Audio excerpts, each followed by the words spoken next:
Hey everyone, I want to talk about something that I mentioned in a previous video, and that is demonstrating, or why you shouldn't be demonstrating when you teach. And here's why.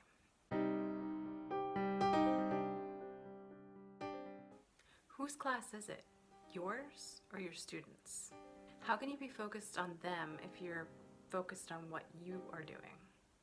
You can't do both at the same time. Okay, so how about demonstrating just one exercise?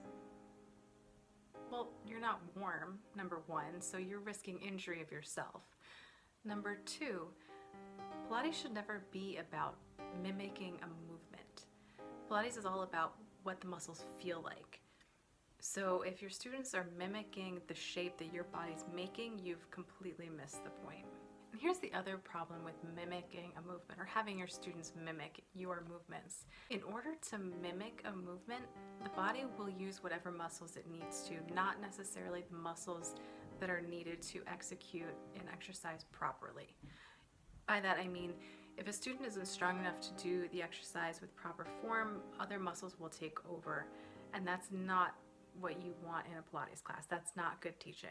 So if you want to make a Pilates video where you're demonstrating, great. But when you're teaching a class, teach.